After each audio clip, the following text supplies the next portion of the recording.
할렐루야, 반갑습니다. 또 예배 봉사로 함께 해주시고 또 각 가정에서 영상 예배로 함께 해주시는 성도님들 주님의 이름 환영합니다. 이 시간에 함께 찬양을 통해서 예배 가운데 나가도록 하겠습니다. 나의 마음 받으소서, 오셔서 주님의 저소 삼으소서.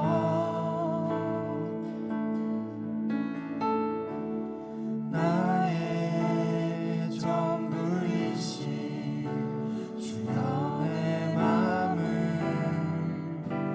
받아주소서. 나의 맘 받으소서.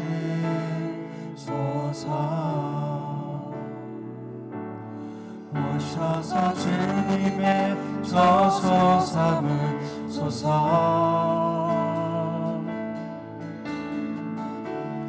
나의 전부이신 주여 내 맘을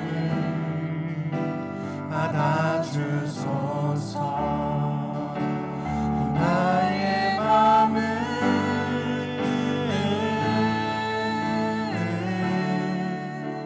주님께 열었으니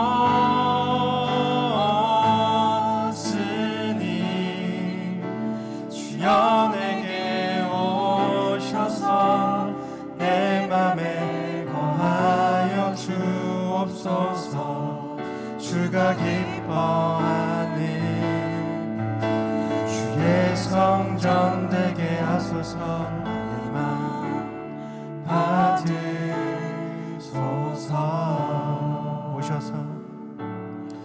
오셔서 주님의 저소 삼으소서. 나의 전부이신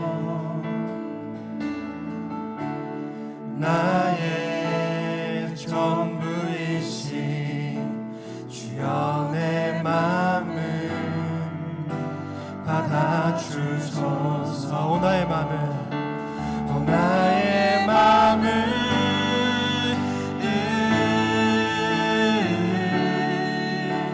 주님께 열었으니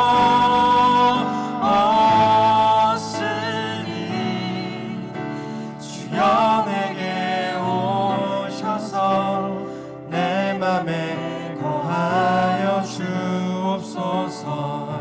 주가 기뻐한 주의 성전 되게 하소서. 나의 맘 받으소서.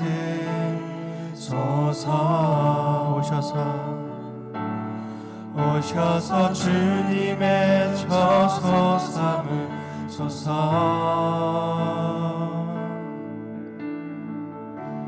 나의 전부이신 주여 내 맘을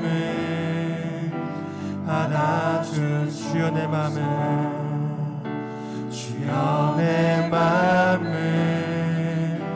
받아주소서. 주여 내 맘을 받아주소서. 아멘.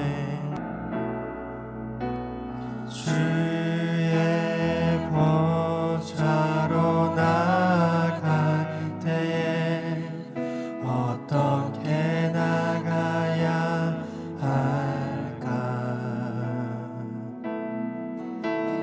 나를 구원한 주의 십자가 그것을 믿으며 가네. 주의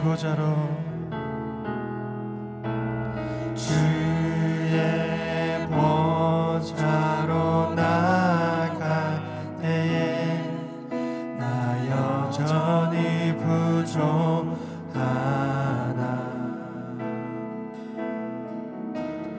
나를 품으신 주의 그 사랑 그것을 믿으며 가네. 자격 없는 내 힘이 아닌 오직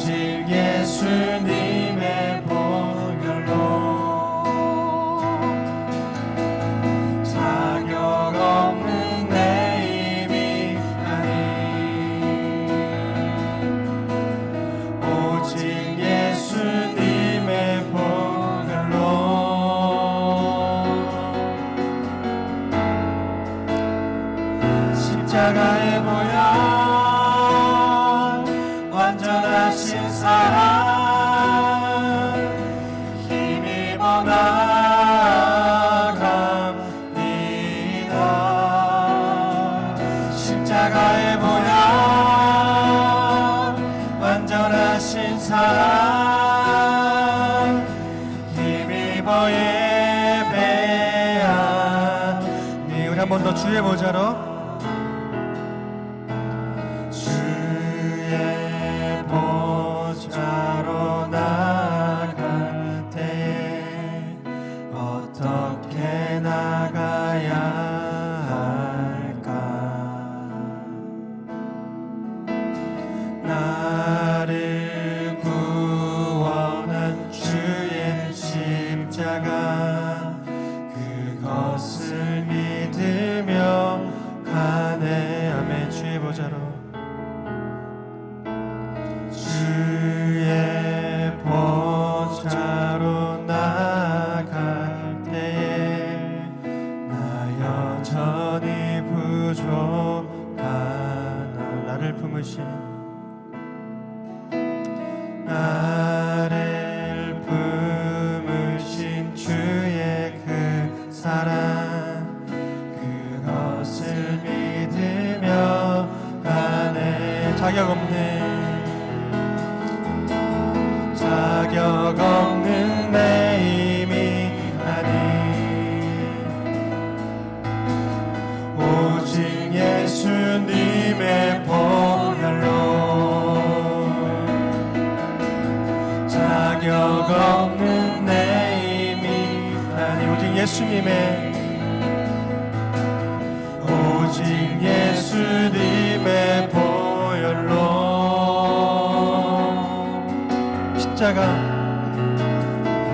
십자가의 보혈, 완전하신 사랑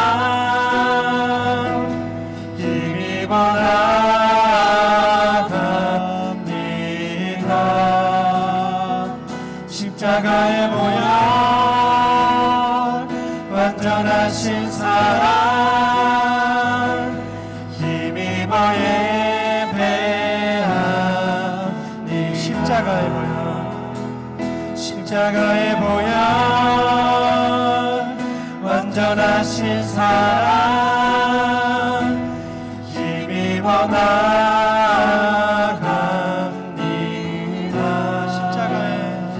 십자가의 보혈,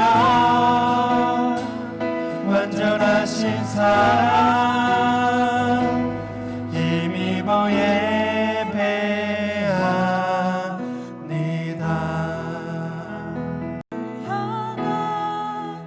나의 사랑을 주께 고백하게 하소서.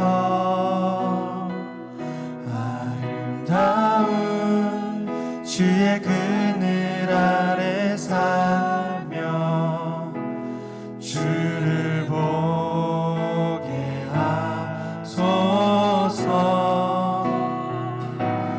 주님의 말씀 선포될 때에 땅과 하늘 진동하리니. 나의 사랑 고백하리라.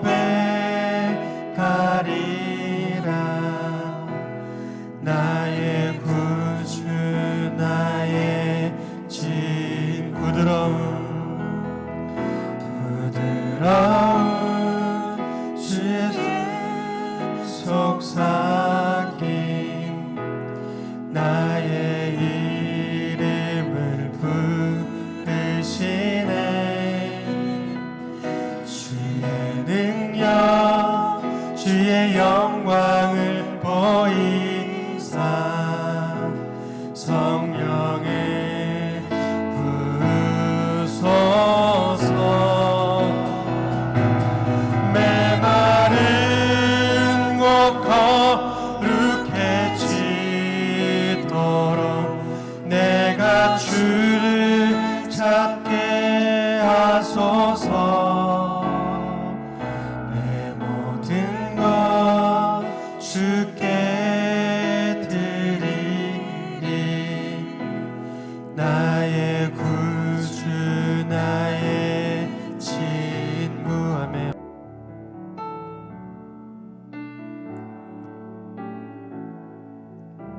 나 주의 도움 받고자 나 주의 도움 받고자 주 예수님께 빕니다.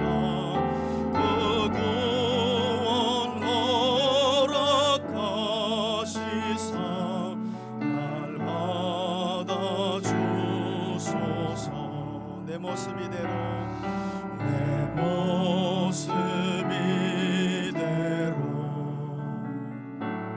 주 받아주소서. 날 위해 돌아가신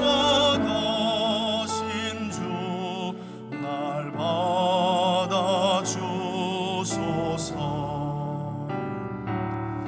큰 죄에 빠져 영죽을 날 위해 피 흘렸으니 주 영상대로 빚으사 날 받아주소서. 내 모습 이대로 주 받아주소서.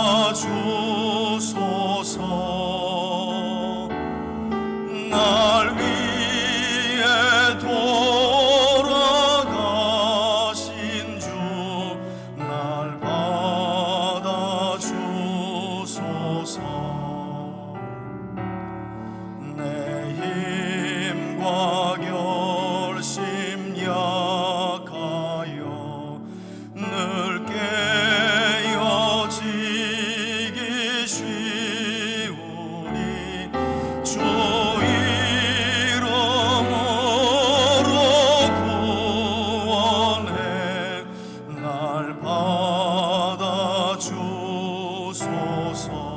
내 모습 이대로 내 모습 이대로 주 받아주소서. 날 위해 돌아가신 주 날 받아주소서. 내 주님 서신 발 앞에 나 꿇어 엎드렸으니 그 크신 역사 이루게 날 받아주소서. 내 모습 이대로 내 모습 이대로 아멘. 주 받아주소서. 날 위해 돌아가신 주 날 받아주소서.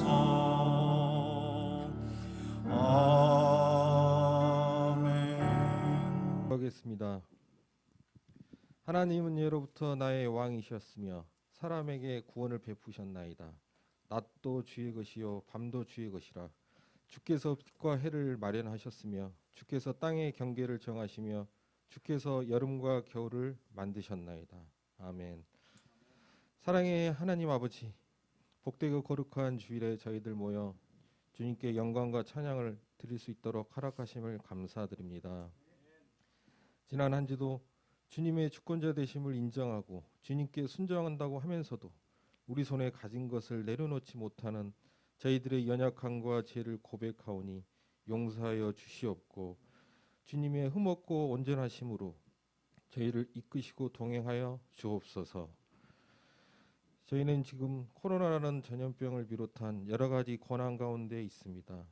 고난은 세상적으로는 어려움을 뜻하겠지만 한편으로 주님만을 오롯이 바라보며 의지하고 순종하는 좋은 계기로 여기게 하옵시고 이제는 코로나는 고난을 벗어나 일상을 회복토록 역사하여 주옵소서. 또한 밤이나 어둠에 속하지 아니하고 다 빛의 아들이요 낮의 아들로서 살아가게 하시고 다른 이들과 같이 자지 말고 주님의 재림을 소망하며 늘 깨어 있게 하옵소서.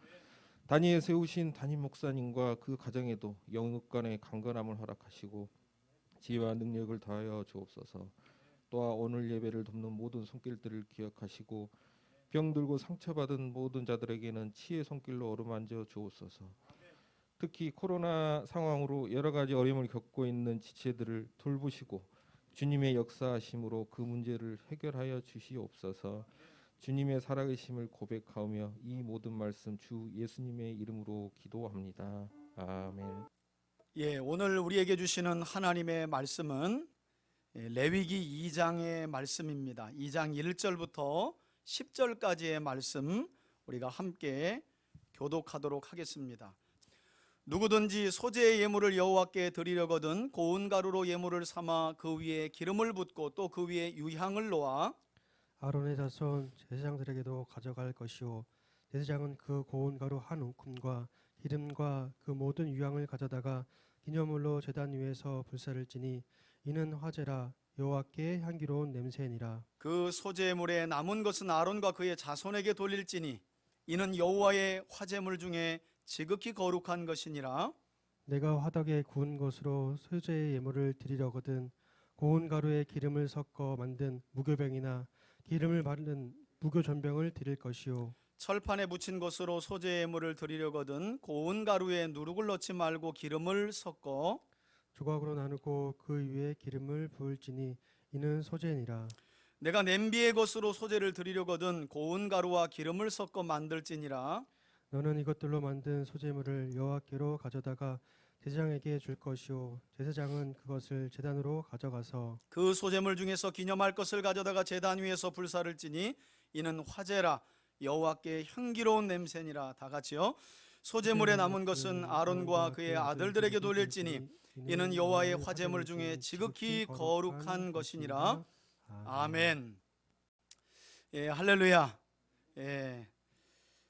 지역 확진자가 많이 늘어나고 있어서 염려스러우실 텐데 이럴 때일수록 우리가 기도도 하지만 또 사회적 거리두기와 예방 수칙을 잘 따라야 할 때가 아닌가 생각이 듭니다. 그래서 우리 교회는 오늘도 비대면 온라인 예배를 드리게 되었습니다. 무엇보다도 오늘도 우리가 서로 몸은 떨어져서 비대면 온라인 예배를 드리지만 이 시간 각 가정에서 예배하는 우리 3대 가족들 모두가 우리 지난주부터 참된 예배 시리즈 설교를 레위기에 기록된 5대 제사를 통해 함께 살펴보고 있는데 지난주에 우리가 살펴봤던 번제와 관련한 말씀처럼 오늘 우리의 예배가 비대면 온라인으로 하나님 앞에 드려지지만 온전한 희생과 헌신의 마음으로 하나님 앞에 올려질 수 있기를 바라고 그 예배가 주님께서 기뻐 받으시는 향기로운 예배가 될 수 있길 예수님의 이름으로 축원해 드립니다.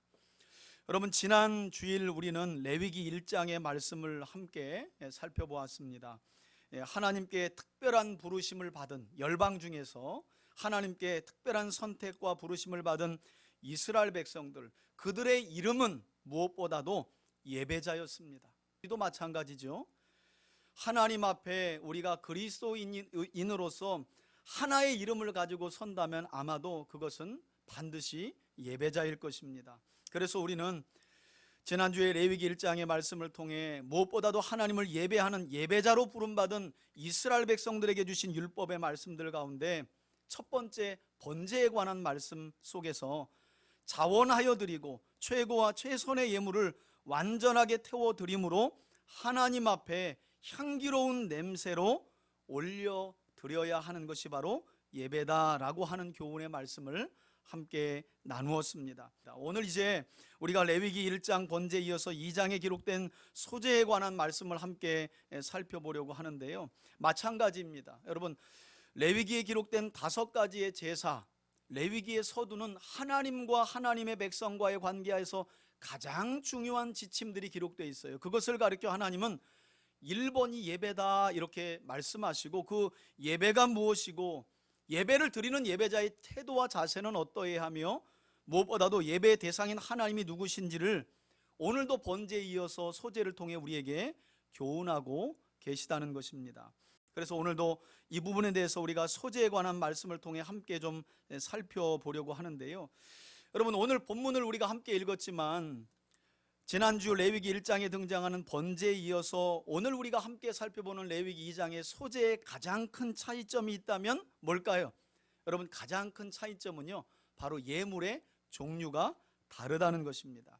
번제는 가축이죠. 소나 양이나 염소나, 그것도 안 되고 가난하면 새의 제물, 새로 예물을 드려요. 비둘기로 예물을 드렸다면 오늘 우리가 함께 살펴보는 제사인 소제는 가축이 아니라 땅의 소산물인 곡식, 곧 곡물을 예물로 하여 하나님 앞에 드렸던 것을 볼 수 있습니다.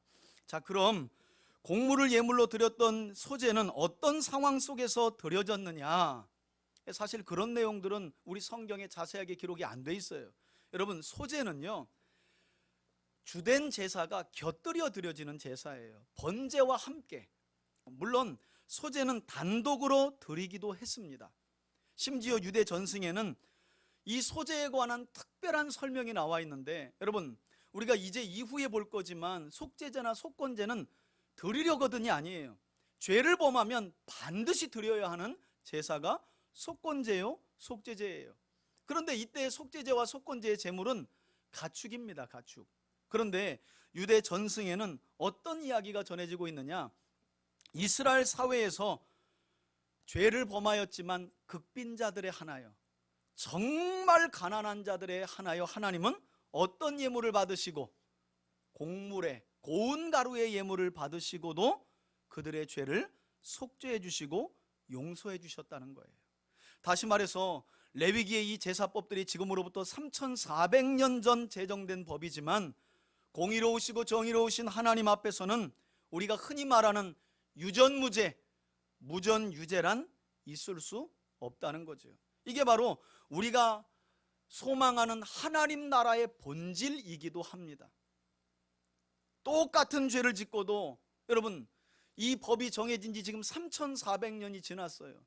지금도 대기업 총수들은, 어지간한 사람들은 교도소에 들어가면 평생 썩고도 못 나올 만한 죄목을 저지르고도 그냥 집행유예로 풀려나는 일이 너무 많아요. 다 돈 문제죠, 돈 문제. 그러나 하나님께서는 공의와 정의로 세워지는 하나님 나라에 속한 주의 백성들에게서는 그런 일이 있어서는 안 된다. 그래서 일부 극빈자들에 대해서는 죄를 범하여 가축을 들여 피 흘림을 통해 속죄함을 받아야 함에도 불구하고 하나님은 극히 일부의 기념물인 곡식가루를 받으시고도 죄를 용서해 주시겠다는 거예요. 그런 나라가 하나님의 나라라고 성경은 제사법을 통해 우리에게 설명하고 있다는 거지요. 또한 우리는 이 레위기 2장에 기록된 소제에 관한 말씀을 통해서 오래 묵은 우리의 궁금증도 해결받게 되는데요. 무슨 말인가 하면, 여러분, 창세기 4장에 보면 범죄한 아담과 하와 사이에 맏아들 가인과 그리고 둘째 아들 아벨이 태어나서 그들이 성장한 이후에 제사를 드리잖아요. 우리가 기억하는 것처럼 아벨의 제사는 받으셨고 누구의 제사는? 가인의 제사는 받지 않았어요. 이것에 대해서 복음주의 영향을 많이 받으신 분들은 어떤 해석을 단순하게 내고 있느냐? 아벨의 제사를 보니까 그 예물이 그가 기른 양 중에 첫 새끼와 기름을 드렸다.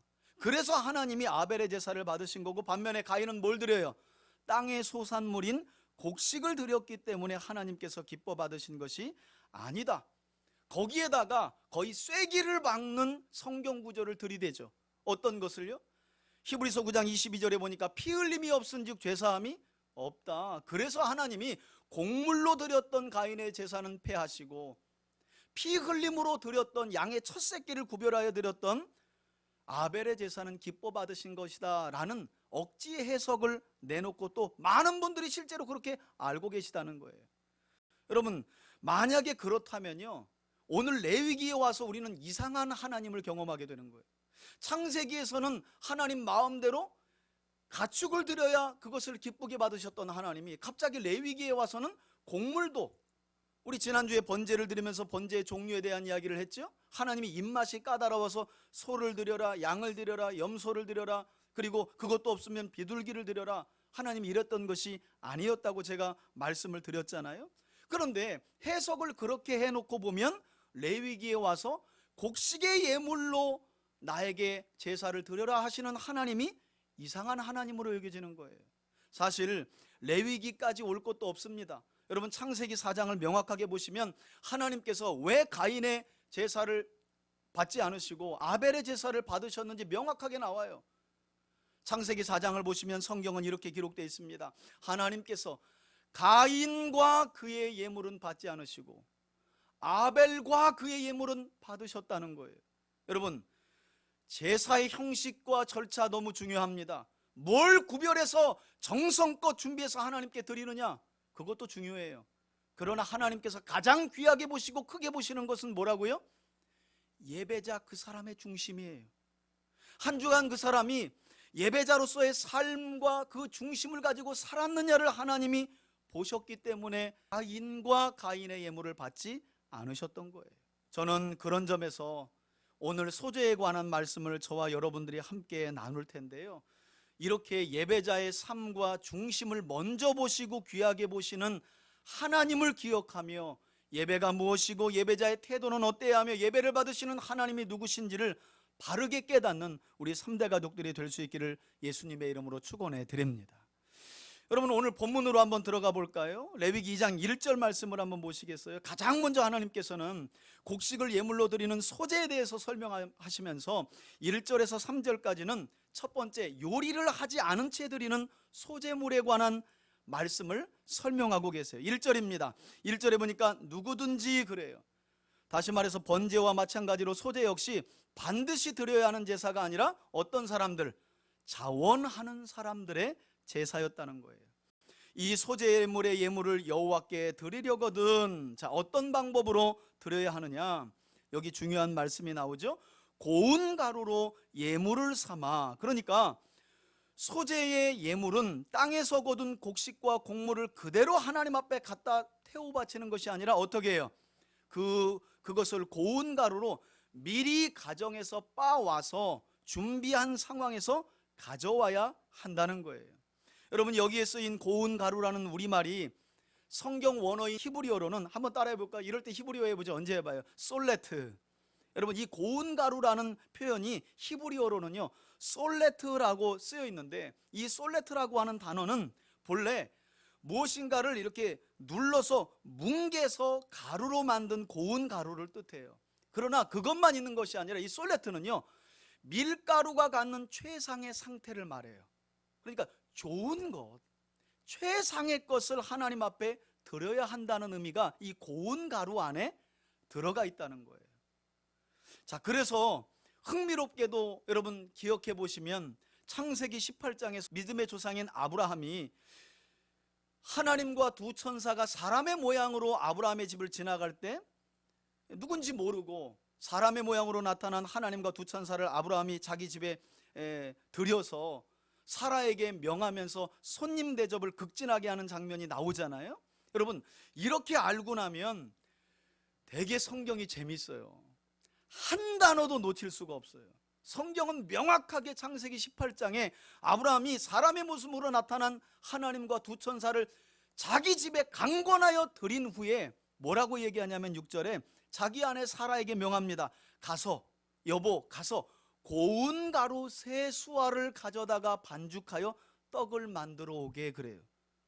여러분 솔레트를 준비해 오라고 아브라함이 이야기한 거예요. 왜 하나님께서 이스라엘 민족의 조상이 되는 아브라함을 택하셨는 줄 아시겠어요? 아브라함은 율법이 없었던 시대에 뭘 가지고 살았던 사람이에요? 율법을 가지고 살았던 사람이에요. 율법을 명하지 않았는데 지나가는 행인을 자기 집에 들이고 솔레트, 고운 가루, 최상의 가루로 곡식으로 빻아서 반죽을 만들고 떡을 만들어서, 재밌는 건 얼마나 준비하라고 하느냐? 세 스아. 여러분 한 스아가 12리터예요. 세 스아면 36리터인데 그 정도면 연회를 베풀겠다는 거예요. 달랑 손님 3분 집에 모셔놓고 동네 잔치를. 여러분, 믿음이란 건 그런 거예요. 뭘 많이 알고 지식으로 쌓는다고 마음이 넉넉해지던가요? 그렇지도 않아요. 진리의 말씀이 마음에 와닿고 그 말씀을 하신 하나님을 기억하며 몸이 움직일 때 율법이 없는 상황 속에서도, 시대 속에서도 율법 그 이상의 삶을 살아가는 거죠. 그런 믿음의 사람이 바로 아브라함이었다는 거예요. 고운 가루로, 솔레트. 자, 또한 하나님께서 소재의 곡물을 고운 가루의 예물로 드리라고 한 이유는, 비록 곡물로 드리는 이 소재물의 예물이 여러분 번제 예물보다는 아무래도 곡물이 저렴하지 않겠어요? 그러나 번제를 어떻게 드렸나요? 흠없는 것으로 드리기 위해 미리 준비했다고 말씀했잖아요. 비록 소재로 예배자가 소재로 예물을 드리지만, 곡물로 드리지만 가격이 저렴하다고 해서, 비용이 저렴하다고 해서 함부로 준비 없이 드리지 말라고 하는 교훈이기도 해요. 가정에서 미리 곱게 빻아서 준비하고 드리라는 거예요. 저는 예배 시간마다 저와 여러분들이 하나님께 드리는 예물도 이처럼 미리 준비된 예물이 될 수 있기를 주의 이름으로 축원해 드립니다. 더 나아가서는 이렇게 하나님께서 고운 가루로 소재 예물을 드리라고 하는 것은요, 무엇보다도 하나님 앞에 예배자로 선 우리 자신이 어떻게 해요? 한번 따라 합시다. 고운 가루가 되어야 한다. 여러분, 그래야 성령님이 우리를 반죽해가지고 유향과 기름을 부어가지고 가장 맛있는 떡으로 하나님 앞에 태워 올려드릴 거 아니에요. 그러려면 예배자인 우리 자신이 하나님 앞에서 살아있으면 안 된다는 거예요. 번제가 온전히 죽여져 가죽 외에는 전부 다 번제단 위에서 태워져 올려진 것처럼 예배를 드리는 우리 자신도 완전히 빠지고 갈아져서 하나님 앞에 드림을 하나님이 기뻐하신다는 것이죠. 여러분, 이렇게 곡물을 미리 고운 가루로 빻아 준비한 후에 오늘 본문 이어지는 내용을 보실까요? 계속해서 요리하지 않고 드리는 소재는 어떤 방법으로 드리느냐? 이렇게 고운 가루로 미리 준비해 와서 가지고 오는데, 그냥 가지고 오는 게 아니라 올리브 기름, 감람유를 붓고, 역시 감람유도 최상의 기름을 상징하고요. 또 성경 안에서 기름은 구별을 상징해요. 하나님 앞에 구별된 예물이다라고 하는 의미가 있는데, 그 위에다가 또 무엇을 붓습니까? 유향을 부었다고 그래요. 유향은 고운 가루에 곡물이 태워질 때 아름다운 향을 낼 뿐만 아니라 일종의 그 가루가 잘 태워지도록 하는 역할도 했어요. 그래서 소재의 제사의 예물은 곡식을 그냥 가져오는 것이 아니라 가정에서 아주 곱게 미리 빻고 갈아서 준비한 후에 거기에 감람유와 향기 나는 유향을 함께 가져와서 드리는 거예요. 여러분, 이렇게 예배자가 곡물에 고운 가루와 기름과 유향을 준비하면 2절에 보니까 그 다음부터는 이제 그 제사를 집례했던 제사장이 진행을 합니다. 제사장이 어떻게 집례를 하느냐?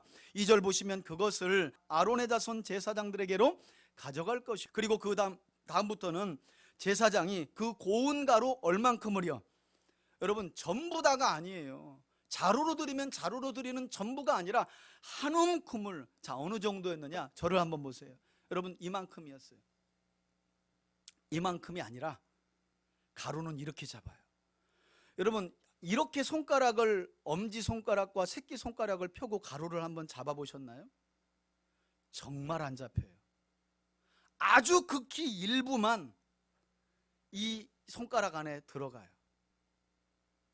그래서 하나님은 이처럼 기념물로 전부 다 드리는 것이 아니라 고운 가루 한 움큼을 기념물로 집어서, 그러니까 여러분 보시기만 해도 아주 적은 양이라는 게 한눈에 보이잖아요.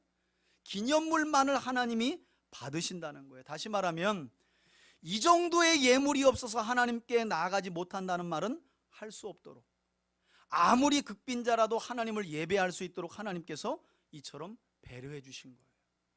너무 놀라워요. 참, 하나님께서 그처럼 예배로 나오는 것을 기뻐하시는구나. 계속해서 보니까 제사장들은 그리고 이것을 제단 위에 불사르는데, 이는 번제와 마찬가지로 화제라, 여호와께 뭐라고요? 향기로운 냄새라는 건 지난주에도 제가 번제를 설명하면서 말씀드렸죠. 하나님께서 기뻐 받으시는 예물이 됐다는 거예요. 여러분 생각해 보세요. 예배자가 얼만큼의 고운 가루를 가져왔는지는 모르지만 하나님께 바쳐지는 거는 극히 일부 요만큼이에요. 요만큼 넣고 유향 붓고 그리고 기름도 부어서 태워 올리는 거예요. 그게 얼마나 하나님께 기쁨이 되겠어요. 그러나 하나님은 예배자 자신을 기뻐하시기 때문에 기뻐 받으신다는 거예요. 그럼에도 불구하고 향기로운 냄새로 받으신다는 거예요. 자, 그렇다면 극히 일부만 기념물로 드려지고 이제 남은 소재물, 요리하지 않은 소재물을 말해요. 이 소재물은 어떻게 처리하느냐? 3절에 나와 있죠. 그 소재물에 남은 것은 아론과 그의 자손에게 돌릴지니. 다시 말해서 남은 곡식 소재물은 제사를 집례했던 제사장의 몫이 된다는 거예요. 왜냐? 그 뒤에 나오죠. 이는 여호와의 화제물 중에 이미 어떻게 된 것이기 때문에, 네, 하나님께 드려진 것이기 때문에 지극히 거룩한 것이, 다시 말해서 곡식 예물이 예배자의 손을 떠날 때부터 이 예물은 이미 하나님의 것이 되었기 때문에 지극히 거룩한 것이 되었고, 한편으로 생각해 보면 이렇게 지극히 거룩한 것을 하나님이 왜 제사장들의 몫으로 주셨는가? 일부 주석학자들은 이런 표현도 하더라고요. 하나님께서 이스라엘 백성들을 대표하여 세운 특별한 사명이 있기도 하지만 지극히 거룩하게 된 하나님께 바쳐진 예물을 제사장에게 준 이유는 그들이 이처럼 지극히 거룩하게 사는 삶을 살아야 한다는 사실을 하나님이 제사장들에게 교훈하시기 위해서. 여러분, 실제로 이 이후에 나오는 내용을 보면 이렇게 제사장들이 몫으로 곡식을 받거나 제물을 받을 때요, 아무 데서나 먹을 수 없어요. 인심 좋다고 누구 하나 김씨 와서 이것 좀 먹어, 오늘 제사하면서 내가 받은 몫이야, 사례비야, 이렇게 할 수 없어요. 그렇게 하면 큰일 나요. 왜냐하면 이것은 누구에게 이미 바쳐진 것이기 때문에 하나님께 바쳐진 코데시라 그래요. 지극히 거룩한 것이 되었기 때문에. 여러분, 하나님께서는 이처럼 요리를 하지 않은 상태에서 드리는 소제물에 대해 말씀하신 후에 이제 4절부터 10절까지는 이 소제물을 드리는 세 가지 방법, 특별히 요리를 해서 드리는, 여러분 1절부터 3절까지는 요리하지 않은 채 번제단 위에 태워서 드리는 거예요. 4절부터 10절까지는 이제 이 소제물을 요리해서 드리는 제사 방법도 설명하고 계세요. 여러분, 이처럼 소제물을 요리할 때에도 방법을 다르게 하신 이유는요, 다른 것이 아니라 바로 예배자의 사정과 형편을 고려하셔서 요리를 하지 않고 드리는 소제물과 요리를 하되 형편과 사정을 따라 방법을 취하여 요리하여 드릴 수 있도록 하나님이 섬세하게 배려하신 거라는 거예요. 자, 그럼 가장 먼저 소제물을 요리해서 하나님께 드릴 때는 어떤 방법으로 드렸느냐? 4절을 보시면 이렇게 말씀합니다. 내가 첫째 어디에 구운 것, 화덕에 구운 것으로 소제의 예물을 드리려거든. 지금으로 말하자면요, 얇고 넓적한 그냥 과자예요, 과자. 여러분, 아랍 같은 데 여행하시다 보면 소뚜껑 같은 데다가요, 밀가루 이렇게 해가지고 쑥 던집니다. 그럼 저렇게 부풀어요. 그냥 얇고 넓은 과자예요. 바로 그런 형태를 말하는데, 이때 이것만 드리는 것이 아니라 솔리트, 조금 전에 배웠죠? 고운 가루에 역시 기름을 섞어서 만든 누룩을 넣지 않은 무교병이나 기름을 바른 무교전병으로 드렸어요. 여러분, 이때 한 가지 특이점은 소제물을 요리해서 하나님께 바칠 때는 뭐가 들어가지 않아요? 유향이 빠져 있어요. 이것도 역시 학자들은 어떤 말을 하느냐, 가난하고 형편이 어려워서 소제물을 하나님 앞에 드리는데, 여러분 당시로는요, 이 향도 가격대가 좀 있었다는 거예요. 그러니까 소제물로 치자면 있는 사람들은 요리하지 않은 채 드려요. 우리가 생각할 때는 요리하는 것이 더 정성이 많이 들어갈 것 같죠? 맞아요, 그렇긴 한데 여러분, 비용은 달라요. 비용은 요리하지 않은 채 번제단 위에 쏟는 소제물이 비용이 비싸요. 일단 뭐가 들어가요? 유향이 들어가요. 비싼 유향이 들어가요. 그래서 일부 학자들은 요리해서 바치는 소제물에는 하나님이 굳이 뭘 넣지 말아라, 유향을 넣지 않아도 된다고 말씀하시면서 역시 가난한 자들을 배려하시는 말씀이었다라고 해석하고 있어요. 그리고 두 번째로 5절을 보니까 소제물을 요리해서 드릴 때 어떤 방법으로 드렸느냐? 두 번째는 뭘로요? 철판에 붙인 것으로 소제물을 드리려거든. 일종의 부침개 종류죠. 마찬가지로 고운 가루에 여기에서도 뭘 넣지 않고요, 누룩을 넣지 않는 이유는 조금 이따가 제가 설명을 드릴게요. 누룩을 넣지 말고 기름을 섞고 그것을 조각으로 나누어 그 위에 기름을 부을지니 이는 소제니라. 그리고 7절에 보니까 마지막 세 번째 소제물을 요리해서 드리는 방법은 어떻게 드린답니까? 냄비에 소제로 드린다는 거예요. 일종의 쪄서 드리는 것을 말하는데, 방법은 역시 고운 가루와 기름을 섞어서 만들지니라. 이렇게 요리를 해서 세 가지 방법으로 요리를 해서 드리는 소제물에 대한 방법도 하나님이 설명하셔요. 그리고 난 후에 8절에 보니까 이렇게 말씀하십니다. 예배자 너는 요리해서 이것들을 만든 소제물을 여호와께 가져다가 역시 누구에게 전해주라고요? 제사를 집례하는 제사장에게 전해주고, 그러니까 여기까지가 요리를 해서 소제물을 드릴 때 예배자가 할 일이죠. 그 다음부터는 이제 제사장이 그것을 받아요.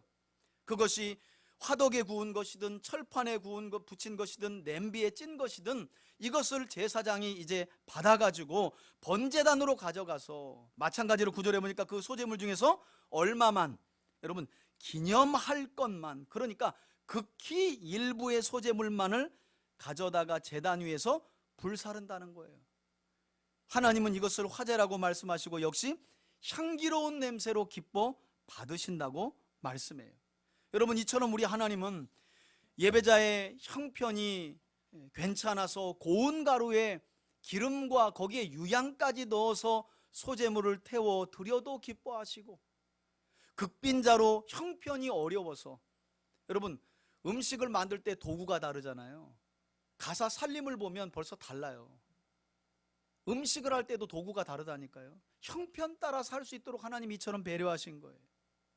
그렇게 드려도 하나님은 유향이 빠져도 하나님이 예배자의 중심과 마음을 받으시기 때문에 향기로운 냄새로 받으신다는 거예요. 저는 민수기 22장 이후에 나오는 발락 사건이 참 떠올랐는데요. 여러분, 그때 발락의 사주를 받은 발람이 와가지고 약간 제사장 흉내를 내면서 여호와의 백성인 이스라엘을 저주하기 위해서는 이렇게 해야 된다라고요. 소 7마리 때려잡아와라, 양 7마리 가져와라 하고요. 일종의 무당이 아주 잔치상을 뻑적지걸하게 아주 차려놓은 것처럼 그렇게 해요. 여러분, 굿하는 데 가보셨죠? 이 귀신들이 얼마나 무거운 상을 기뻐하는지. 그러나 살아계신 하나님, 이 땅에 유일하신 하나님은 예물도 예물이지만 예배자의 중심과 삶을, 더 나아가서는 그들의 형편과 사정까지도 헤아려 주시면서, 목적은 나를 만나는 게 목적이니까, 하나님을 만나는 게 목적이니까 그것을 가장 기뻐하셨다는 거예요. 저는 때로는 어떨 때 절기가 쫓아오고 우리들 마음에 넉넉하게 하나님께 드리고 싶을 때가 있죠. 그런데 사정이 허락되지 않을 때가 있어요. 여러분, 그때 낙심하지 마시기를 바라요. 하나님이 가장 기뻐하는 것은 예배자로 하나님 앞에 선 여러분들 자신인 줄 믿습니다. 여러분들의 마음이면 충분해요. 하나님은 3400년 전 이스라엘을 택하시고 그 말씀을 이제까지 해오고 계신 분이에요. 여러분, 그리고 이어지는 말씀을 보니까 이렇게 요리로 만들어서 기념물로 제단에 태우고 남은 소제물 역시 요리하지 않고 남은 소제물과 똑같이 처리하죠. 10절에 보니까 소제물에 남은 것은 아론과 그의 아들들에게 돌릴지니, 이렇게 말해요. 이는 여호와의 화제물 중에 어떤 것이라고요? 지극히 거룩한 것이 되었기 때문에. 여러분, 여기에서도 하나님께서는 다시 한번 남은 소제물, 요리하고 남은 것일지라도 남은 소제물은 그것이 요리가 되었든 안 되었든 제사장의 몫임을 강조하셨는데, 여러분 여기뿐만 아니라 우리 지난주에도 번제에 대한 추가 규례가 레위기 6장에 나온다고 말씀을 드렸잖아요. 그 뒤에 보면 또다시 레위기 6장에 소제에 대한 추가 규례가 또 나와요. 추가 규례가 아니라 백성의 입장이 아니라 소제를 집례하는 제사장의 입장에서 소제를 어떻게 소제라는 제사를 지내야 하는지에 대한 설명이 레위기 6장의 14절 이후에 또 추가적으로 나오는데, 거기 보면 하나님께서 어떤 말씀을 강조하시고 반복하시느냐, 소제물로 바쳐 기념물로 드려진 것 외에 남은 것은 이렇게 말씀하세요. 제사장의 몫으로 그들의 영원한 소득이 될 것이다 라고 하나님께서 말씀하시는 내용이 나와요. 안타까운 사실은 이제 이후에 이스라엘 백성들이 새로운 그들의 지도자 레위기를 기점으로 말씀드리는 거예요. 모세 이후에 여호수아를 따라 약속의 땅인 가나안 땅을 정복한 이후에 우리가 잘 아는 것처럼 이스라엘의 역사는 종교적 암흑기라고 말하는 사사시대를 맞이하게 되잖아요.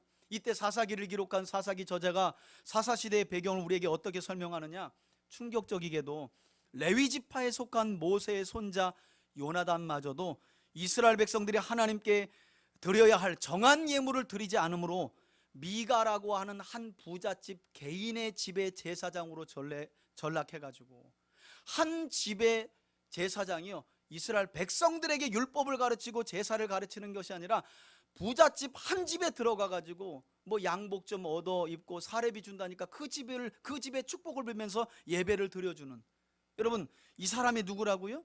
모세의 손자. 충격 아니에요? 이스라엘 백성들이 하나님께 마땅히 드려야 할 예물을 드리지 않으므로, 물론 저는 레위 사람들의 부족함도 잘못도 있었다고 봐요. 율법을 힘써 가르쳐야죠. 그래야 백성들이 무엇을 구별하여 드릴지, 어떻게 제사를 드릴지, 예물을 드릴지 알 거 아니에요?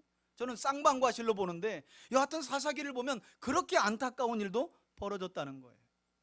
저는 그런 점에서 우리 3대 가족들은, 물론 여러분들이 벌어들이는 수입은 누구보다도 여러분들의 수고와 땀이 베어진 노력의 결과이지만, 오늘 우리가 함께 나누는 소재물이 그저 사람의 수고와 땀의 결과로만 만들어지지 않음과 같이 무엇보다도 하나님께서 여러분들의 수고와 땀 위에 크신 은혜를 베풀어 주신 수입과 결과물들이라는 것을 기억하면서 감사함으로 하나님 예물을 드리는 여러분들이 되기를 바라고, 또 그렇게 여러분들이 하나님께 드린 예물의 일부를 사례로 받는 저는 하나님의 말씀을 열심히 연구하고 바르게 가르치는 사역에 전심전력해서 우리 3대 교회가 성경적인 교회로 자라갈 뿐만 아니라 하나님 나라를 이 땅에 이루어드리는 건강한 교회로 자라갈 수 있기를 예수님의 이름으로 축원해 드립니다.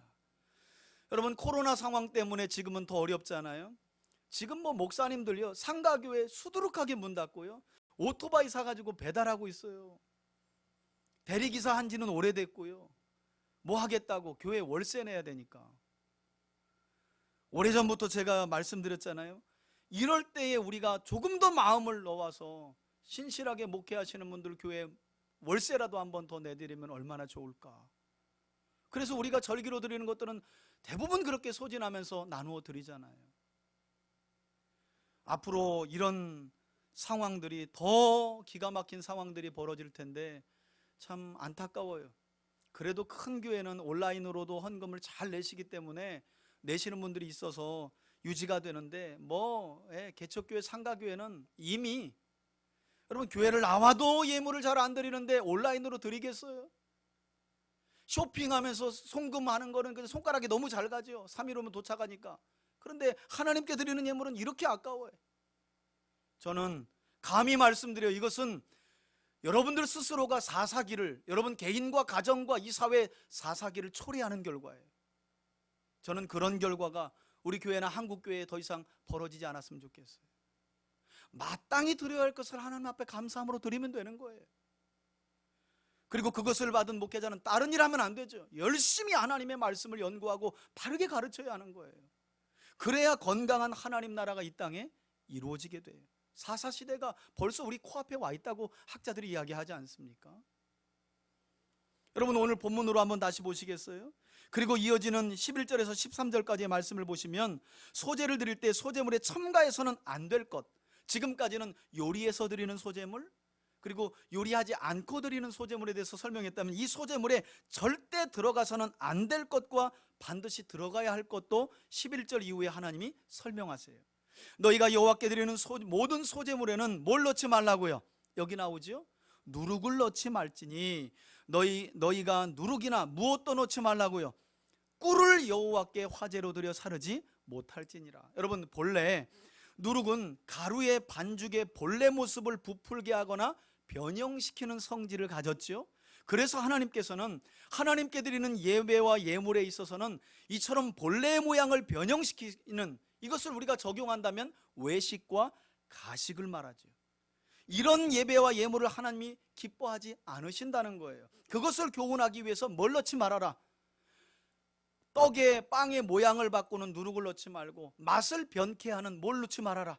꿀을 넣지 말라고 말씀하세요. 그래서 우리 예수님도 복음서에 보면 이처럼 특별히 외식과 가식적인 신앙생활로 이스라엘 백성들을 병들게 했던 바리새인들과 서기관들을 꼬집어서 뭐라고 말씀해요? 제자들에게 너희는 절대 바리새인과 서기관들의 뭘 조심해라?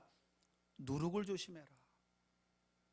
심지어 주님은 이렇게도 말씀하시죠. 저들이 하는 말은 잘 봤대, 듣되 저들의 삶은 본받지 말라는 거예요. 왜? 뭐가 가득하기 때문에? 누룩과 꿀이 가득하기 때문에. 실제로 그렇지 않기 때문에. 자, 그러나 이어지는 12절 말씀을 보면 누룩과 꿀을 드려도 되는 예외적인 소재물도 있어요. 언제 그렇게 드릴 수 있답니까? 초실의 열매, 처음 익은 것으로는, 그러니까 처음 거둔 곡식을 드릴 때는 누룩과 꿀도 함께 드려도 되나 일부러 향기로운 냄새를 내기 위해서는 번제단에 쏟지는 말래요. 하나님께서 허락은 하시지만 일부러 향기로운 냄새를 위해서는 쏟지 말라고 말씀하세요.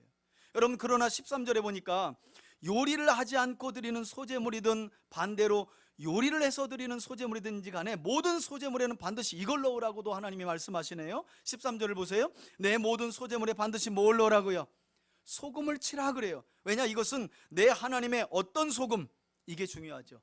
언약의 소금을 내 소재에 빼지 못할지니 내 모든 예물에 소금을 드릴지니라 라고 말씀해요. 여러분, 성경의 용례에서 소금은 늘 변치 않는 영원한 하나님의 약속을 뜻합니다. 성경에서 가장 먼저 이 소금 언약이 쓰인 곳은 민수기 18장 19절이에요. 흥미롭게도 거기에서도 보면 하나님이 어떤 상황 중에 영원한 소금 언약이라는 말씀을 하시느냐, 하나님께 드리는 제물에 남은 것은 제사장들의 아론과 그의 자손들에게 줄 것인데 내가 지금 명하는 이 말씀은 너희들에게 영원한 소금 언약이니라 이렇게 말씀하세요. 그리고 우리가 소금 언약하면 특별히 기억하는 대목이 바로 어떤 대목이에요? 하나님께서 누구에게? 다윗과 그의 후손들에게 주신 약속을 소금 언약이라고 불러요.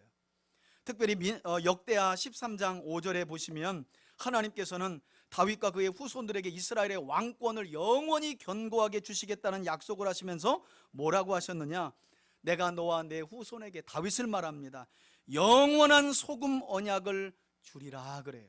여러분, 바로 이 영원한 소금 언약을 따라 저와 여러분들을 구원하시기 위해 다윗의 후손으로 이 영원한 소금 언약을 따라 누가 오셨을까요? 맞아요. 예수 그리스도께서 오신 거예요.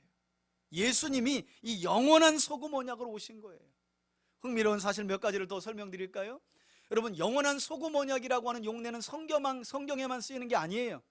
고대의 셈족들은요, 어떤 누군가와 쌍방의 계약을 할 때예요, 계약이 끝나면 이랬다고 그래요. 이 소금을요 나눠 먹으면서 우리의 이제 계약은 영원하다.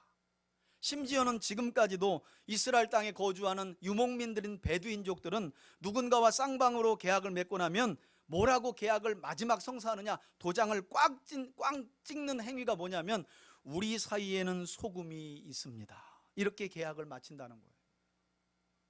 그러면서 이 약속이 영원한 약속임을 밝힌다는 거예요. 우리가 잘 알고 있는 종교개혁자 칼빈도 이 소금 언약에 대한 해석을 우리에게 주고 있는데요, 특별히 칼빈 같은 경우에는 이 영원한 소금 언약에 대한 해석을 어떻게 우리에게 설명하고 있느냐, 하나님께서 왜 소금을 반드시 치고 이 소금을 영원한 소금 언약이라고 말씀하셨느냐, 이것은 하나님과 맺은 언약을 지키는 일이, 그러니까 하나님의 말씀을 따라 살아가는 일이 하나님의 백성들에게는 그 어떤 것보다도 가장 중요한 위치에 있기 때문에, 여러분, 온전한 예배와 예물을 드리기 위해 뭐가 기초가 되어야 될까요? 언약이지요. 여러분, 하나님과의 약속을 전혀 중요하지 않게 생각하는 사람이 아무리 값비싼 예물을 드린다 한들 하나님이 그 중심을 받으시겠어요? 그래서 하나님은 소제물을 드릴 때 반드시 뭘 빼지 말라, 하나님의 언약, 말씀을 상징하는 뭘 빼지 말아라? 소금을 빼지 말아라. 하나님의 말씀을 기억하면서 그렇게 설명해 주셨다고 해석을 하고 있어요. 역시 종교개혁자답죠, 그죠? 저는 그런 점에서 우리 3대 가족들도 이와 같이 변치 않는 소금 언약과도 같은 하나님의 말씀을 기초와 기준으로 하는 여러분들의 삶이 되기를 바라고요. 여러분, 우리가 주일마다, 수요일마다, 금요일마다 또 개인적으로 드리는 예배는 하나님의 영원한 소금 언약을 기초로 하여 드려져야 하는 줄 믿으시길 바랍니다. 아무리 화려한 예배를, 예물을 장시간 시끌벅적하게 드린들 하나님 앞에 드리는 우리의 중심이 하나님의 약속을 기초로 하고 있지 않다면 그것은 울리는 꽹가리와 같을 수밖에 없어요. 자, 그리고 이제 마지막 단락인 14절 이후에서 하나님은 소재물 중에 만물과도 같은 첫 열매의 소재를 드리는 방법도 설명하십니다. 14절 보시겠어요? 너는 맨 먼저 거둔 첫 이삭의 소재를 여호와께 드리려거든. 첫 이삭을 어떻게 드리라고요? 그러니까 여러분, 첫 이삭의 소재물은 그냥 못 드려요. 반드시 어떻게? 볶아 찌은 것으로 소재물을 삼되 그 위에 못도 붓고, 늘 했던 것처럼 올리브 기름을 붓고 그 위에 유향을 더할지니 이는 소재라. 그리고 그것을 받은 제사장은 16절에 그 찌은 곡식과 기름을 모든 유향과 함께 무엇으로? 기념물로 제단에서 어떻게 해요? 불사를 찌니라. 이는 여호와께 드리는 화제라. 이렇게 해서 하나님께서는 가축 외에 극빈자들이 하나님 앞에 나와서 감사로 표현할 수 있고, 때로는 죄를 지었을 때 속죄를 위해 예물로 드렸던 곡식 예물의 제사에 대해서 우리에게 말씀하셨어요. 여러분, 오늘 우리가 함께 나누는 소재는 기본적으로 예배자인 우리들에게 우리가 먹고 살아가는 이 땅의 모든 소산물들이 우리 인간의 수고와 땀이 배어 있지만 기본적으로 모든 소산물은 하나님께서 베풀어 주신 것임을 기억하고 감사해야 함을 우리에게 가르쳐 주고 계세요. 그래서 유대인들은 오늘 설교 제목이 여러분 뭐예요? 고운 가루로 어떻게 해요? 고운 가루에 선물로 드리는 소재예요. 여러분, 소재라는 히브리어가 민하예요. 민하는 약소국이 강대국에 드릴 때는 곡물이라고 표현이 되고요, 일반적으로는 다 선물로 번역이 돼요. 선물. 하나님이 우리의 수고와 땀의 노력에 주신 큰 은혜의 선물을 기억하며 어떻게? 감사함으로 드리는 게 뭐라고요? 소재라는 거예요. 그러니 우리가 뭘 드리고도 교만할 필요가 없지요? 하나님이 선물로 주신 것들 중에 일부를 드리는데 교만할 이유가 뭐가 있어요? 우리 이름을 낼 이유가 뭐가 있어요? 소재가 그것을 교훈하고 있다는 거예요. 뿐만 아니라 소재는 이처럼 전적인 하나님의 은혜임을 고백하며 드리는 여러분들의 예물로 복음을 위해 전적으로 수고하고 헌신하는 사역자들의 필요를 채워주라는 교훈도 이 안에 담겨져 있어요. 그래서 바울 서신서 안에 너희들에게 말씀으로 섬기고 가르치는 자들을 특별히 잘 섬기라, 이런 말씀도 하고 있지요. 그리고 무엇보다도 소재는 예배자로서 우리 모두가 하나님께서 기뻐하시는 예배를 드리기 위해서 우리 자신이 하나님 앞에 완전히 빠지고 갈아져야 하는, 저는 오늘 찬양을 하면서도 그런 생각을 들더라고요. 실제로 제가 그래요. 매 주일마다 한 예배 시간 전에, 찬양의 자리에 서기 전에 한 1-20분이라도 제 마음에 여유가 있어서 이렇게 좀 돌아보면서 예배를 드릴 때 하고, 순서와 상황에 너무 바빠가지고 그냥 허겁지겁 앉아있을 때의 상황이 너무 다른 거예요. 아니, 설교하는 저도 그래요. 여러분, 가정에서 무슨 일이 있었는지 알지 못하지만 헐레벌떡 달려와서 드리는 예배, 여러분 얼마나 하나님 말씀이 들리십니까? 절대 다 들릴 수도 없어요. 깨닫지도 못해요. 근래에 제가 칼럼에다가 우리 밴드에 소개하기도 했지만 설교 어떻게 들어야 될까요? 소책자인데요, 너무 좋은 거예요. 제가 어제 꽃꽂이하러 오신 김계숙 집사님한테 좀 제가 더럽게 책을 읽었지만 드렸어요. 거기에 보면 설교를 잘 듣고 예배를 잘 드리는 한 방법 중에 하나가, 설교 듣기 전 최소한 20분 전에는 자리에 앉아서 한 주간 삶을 돌아보고 들을 말씀을 위해 기도해야 된다는 거예요. 정말 맞는 말 같아요. 저는 소재라는 이 제사가 바로 그것을 우리에게 또다시 교훈한다. 미리 어떻게 해요? 빻아서 가루로 만들어야 되는 거예요. 헐레벌떡 나와가지고는 낫곡식으로는 하나님 앞에 반죽이 될 수도 없어요.